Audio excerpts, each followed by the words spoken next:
بسم اللہ الرحمن الرحیم۔ واقعہ کربلا، کیس نمبر 14۔ تاریخ اسلام، حق و باطل، حضرت حسین علیہ السلام کی شہادت۔ حضرت حسین رضی اللہ عنہ نے فرمایا کہ میرے پاس تمہارے خطوط موجود ہیں۔ اس کے بعد فرمایا، اے لوگو، اگر تم میرا آنا پسند نہیں کرتے تو مجھے چھوڑ دو، میں کسی ایسی زمین میں چلا جاؤں جہاں مجھے امن ملے۔ قیس بن اشعث نے کہا کہ آپ اپنے چچا زاد بھائی ابن زیاد کے حکم پر کیوں نہیں اترتے؟ وہ پھر آپ کے بھائی ہیں، آپ کے ساتھ برا سلوک نہ کریں گے۔ حضرت حسین علیہ السلام نے فرمایا کہ مسلم بن عقیل رضی اللہ عنہ کے قتل کے بعد بھی تمہاری یہی رائے ہے؟ واللہ میں کبھی اس کو قبول نہ کروں گا۔ یہ فرما کر حضرت حسین رضی اللہ عنہ گھوڑے سے اتر آئے۔ اس کے بعد زہیر بن القین کھڑے ہوئے، ان لوگوں کو نصیحت کی کہ آل رسول کے خون سے باز آ جائیں، اور بتلایا کہ اگر تم اپنی اس حرکت سے باز نہ آئے اور ابن زیاد کا ساتھ دیا تو خوب سمجھ لو کہ ابن زیاد آج آل رسول کو ذبح کرنے کے بعد کل تمہارے ساتھ بھی یہی حشر کرے گا کہ تم کو بھی ابن زیاد سے کوئی فلاح نہ پہنچے گی، وہ تم کو بھی قتل و غارت کرے گا۔ ان لوگوں نے زہیر بن القین کو برا بھلا کہا اور ابن زیاد کی تعریف کی اور کہا کہ ہم تم سب کو قتل کر کے ابن زیاد کے پاس بھیجیں گے۔ زہیر نے پھر کہا کہ ظالمو، اب بھی ہوش میں آؤ، فاطمہ رضی اللہ عنہ کا بیٹا سمیہ کے بیٹے ابن زیاد سے زیادہ محبت و اکرام کا مستحق ہے۔ اگر تم ان کی امداد نہیں کرتے تو ان کو اور ان کے چچا زاد بھائی یزید کو چھوڑ دو، وہ آپس میں نمٹ لیں گے، بخدا یزید بن معاویہ تم سے اس پر ناراض نہ ہوگا۔ گفتگو طویل ہونے لگی تو شمر نے پہلا تیر ان پر چلا دیا۔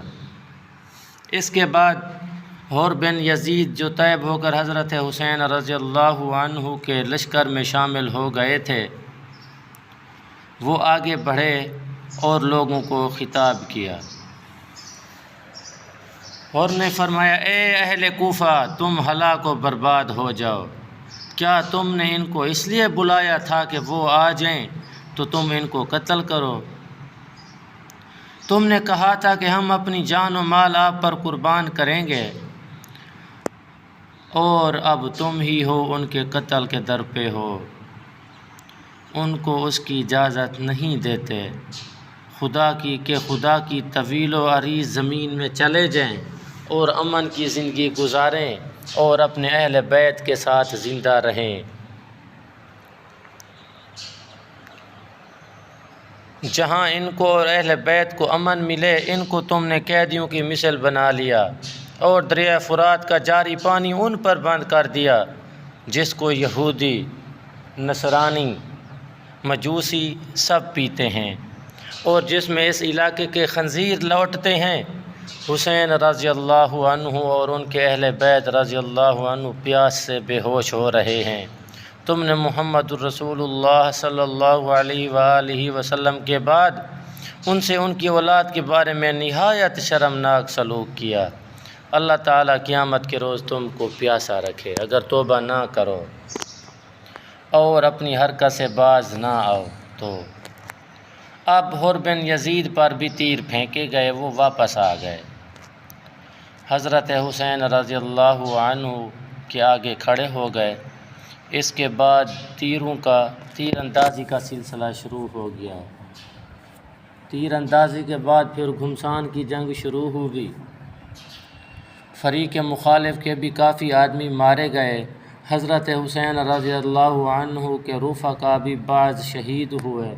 حر بن یزید نے حضرت حسین رضی اللہ عنہ کے ساتھ ہو کر شدید قتال کیا، بہت سے دشمنوں کو قتل کیا۔ مسلم بن عجوسی اسجا رضی اللہ عنہ زخمی ہو کر گر گئے۔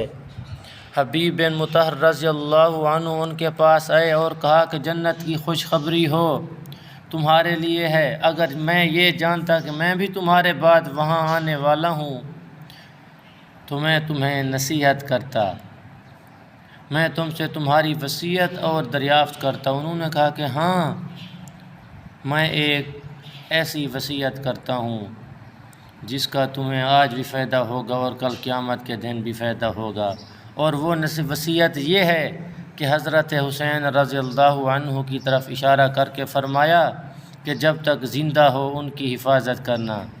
اس کے بعد شکی و بدبخت شمر لعین نے چاروں طرف سے حضرت حسین اور ان کے رفقا پر حملہ بول دیا۔ حضرت حسین رضی اللہ عنہ کے رفقا نے بڑی بہادری سے مقابلہ کیا۔ کوفہ کے لشکر پر جس طرف سے حملہ کرتے تھے، جس سائیڈ سے حملہ کرتے تھے، میدان صاف ہو جاتا تھا، گویا کہ ایسے نظر آتا تھا کہ جیسے شیر نے حملہ کر دیا ہو۔ جب عروہ بن قیس نے یہ حالت دیکھی تو عمر بن سعد سے مزید کمک طلب کی اور شیس بن ربی سے کہا کہ تم آگے کیوں نہیں بڑھتے؟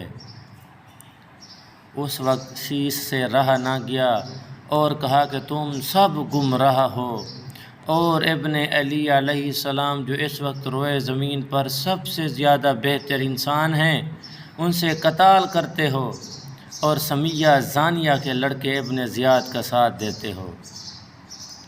عمر بن سعد نے جو کمک اور تازہ دم 500 سپاہی بھیجے تھے، یہ آ کر مقابلے پر ڈٹ گئے۔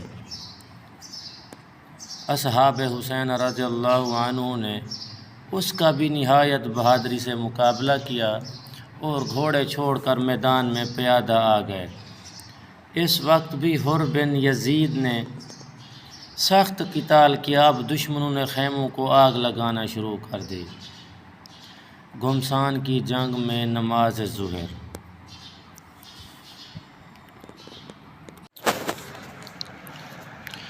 اب دشمنوں نے خیموں کو بھی آگ لگانا شروع کی۔ گھمسان کی جنگ میں نماز ظہر کا وقت۔ حضرت حسین رضی اللہ عنہ کے اکثر رفقا شہید ہو چکے تھے اور دشمن کے دستے حضرت حسین رضی اللہ عنہ کے قریب پہنچ چکے تھے۔ ابو شمامہ سیدی نے عرض کیا کہ میری جان آپ پر قربان ہو، میں چاہتا ہوں کہ آپ کے سامنے قتل کیا جاؤں، لیکن یہ دل چاہتا ہے کہ ظہر کا وقت ہو چکا ہے، پہلے نماز ادا کر کے پھر پروردگار کے سامنے جاؤں تاکہ سرخرو ہو جاؤں۔ حضرت حسین رضی اللہ عنہ نے آواز بلند فرمایا، جنگ ملتوی کرو یہاں تک کہ ہم نماز پڑھ لیں۔ ایسی گھمسان جنگ میں کون سنتا تھا؟ طرفین سے قتل و قتال جاری تھا، ہر طرف سے لاشیں بکھری ہوئی تھیں اور ابو شمامہ اسی حالت میں شہید ہو گئے۔ اس کے بعد حضرت حسین رضی اللہ عنہ نے اپنے چند اصحاب کے ساتھ نماز ظہر صلوات الخوف کے طور پر ادا کی۔ نماز کے بعد پھر قتال شروع ہو گیا۔ اب یہ لوگ حضرت حسین علیہ السلام تک پہنچ چکے تھے۔ حنفی حضرت حسین کے سامنے آ کر کھڑے ہو گئے۔ ان لوگوں نے تیروں کی برسات کی اور سب تیر حضرت حنفی نے اپنے بدن پر کھاتے رہے، یہاں تک کہ زخموں سے چور ہو کر گر گئے۔ اس وقت زہیر بن القین نے حضرت حسین رضی اللہ عنہ کی مدافعت میں سخت قتال کیا، یہاں تک کہ وہ بھی شہید ہو گئے۔ اس وقت حضرت حسین رضی اللہ عنہ کے پاس بجز چند رفقا اور اہل بیت کے کوئی نہ رہا، اور یہ رفقا بھی آپ علیہ السلام کی طرف دیکھ رہے تھے اور یہ سوچ رہے تھے کہ نہ ہم حضرت حسین رضی اللہ عنہ کو بچا سکتے ہیں، نہ ہی خود بچ سکتے ہیں۔ تو اب ان میں سے ہر شخص کی خواہش یہ تھی کہ میں حضرت حسین رضی اللہ عنہ کے سامنے شہید ہو جاؤں۔ اس لیے ہر شخص نہایت شدت و شجاعت سے مقابلہ کر رہا تھا۔ اسی میں حضرت حسین رضی اللہ عنہ کے بڑے صاحبزادے حضرت علی اکبر رضی اللہ عنہ یہ شعر پڑھتے ہوئے آگے بڑھے، انا ابن علی بن الحسین بن علی نحن و رب البیت اولا بن نبی، یعنی کہ میں حسین بن علی رضی اللہ عنہ کا بیٹا ہوں، قسم ہے رب البیت کی کہ ہم رسول اللہ صلی اللہ علیہ وآلہ وسلم سے قریب تر ہیں۔ کم بخت مرہ بن ابن منقذ نے ان کو نیزہ مار کر گرا دیا، اور پھر کچھ شکی آگے بڑھے اور لاش کے ٹکڑے ٹکڑے کر دیے۔ انا للہ و انا الیہ راجعون۔ حضرت حسین رضی اللہ عنہ سامنے آئے اور کہا کہ خدا تعالیٰ اس قوم کو برباد کرے جس نے تجھ کو قتل کیا۔ یہ لوگ اللہ تعالیٰ کے مقابلے میں کیسے بے وقوف ہیں، تیرے بعد اب زندگی پر خاک ہے۔ ان کی لاش اٹھا کر حضرت حسین رضی اللہ عنہ خیمے کے پاس لائے۔ جب خیمے کے پاس لاش لے گئے تو عمر بن سعد نے قاسم بن حسن رضی اللہ عنہ کے سر پر تلوار ماری، وہ گرے اور ان کے منہ سے نکلا یا اما، تو حضرت حسین رضی اللہ عنہ نے دوڑ کر ان کو سنبھالا اور عمر پر تلوار سے حملہ کیا، کہنی سے اس کا ہاتھ کٹ گیا۔ حضرت حسین رضی اللہ عنہ نے اپنے بھتیجا قاسم کی لاش کو اپنے کندھے پر اٹھا کر لائے اور اپنے بیٹے اور اہل بیت کے ساتھ برابر ان کو لٹا دیا۔ اب حضرت حسین رضی اللہ عنہ تقریباً میدان کربلا میں اکیلے رہ گئے، تنہا و بے یار و مددگار رہ گئے، لیکن ان کی طرف بڑھنے کی کسی کو ہمت نہیں ہوئی۔ اسی طرح بہت دیر تک یہی کیفیت چلتی رہی کہ جو شخص حضرت حسین رضی اللہ عنہ کی طرف بڑھتا اسی طرح لوٹ جاتا۔ کچھ ان کی حالت حضرت حسین رضی اللہ عنہ کے رعب اور ڈر کی وجہ سے ایسی تھی، اور کچھ ایسے تھے کہ جن کے اندر یہ کھٹک تھی کہ حضرت حسین رضی اللہ عنہ کے قتل اور اس کے گناہ کو اپنے ساتھ نہ لینا چاہتے تھے۔ یہاں تک کہ قبیلہ کندہ کا ایک شکی القلب مالک بن نصیر آگے بڑھا اور حضرت امام علیہ السلام کے سر پر تلوار سے حملہ کیا۔ آپ رضی اللہ عنہ شدید زخمی ہو گئے، اپنے چھوٹے صاحبزادے عبداللہ رضی اللہ عنہ کو بلایا اور اپنی گود میں بٹھا لیا۔ بنی اسد کے ایک بد نصیب شخص نے ان کو بھی تیر مار کر ہلاک کر دیا۔ بعض واقعات شہادت لکھنے والوں نے عبداللہ رضی اللہ عنہ کو علی اصغر لکھا ہے، مگر مستند یہ ہے کہ علی اصغر حضرت علی ابن الحسین زین العابدین کا نام ہے، جو کہ شہید نہیں ہوئے تھے۔ میدان کربلا کے معرکے کے وقت چھوٹے بچے تھے اور بیمار تھے۔ حضرت حسین رضی اللہ عنہ نے اس معصوم بچے کا خون لے کر زمین پر بکھیر دیا اور دعا کی کہ یا اللہ تو ہی ان ظالموں سے ہمارا انتقام لے۔ اس وقت حضرت حسین رضی اللہ عنہ کی پیاس اس حد تک پہنچ چکی تھی کہ آپ پانی پینے کے لیے دریائے فرات کے قریب تشریف لے گئے۔ ظالم حسین بن نمیر نے آپ کے منہ پر نشانہ کر کے تیر پھینکا تو آپ علیہ السلام کے چہرے انور اور دہن مبارک سے خون بھاری ہو گیا۔ انا للہ و انا الیہ راجعون۔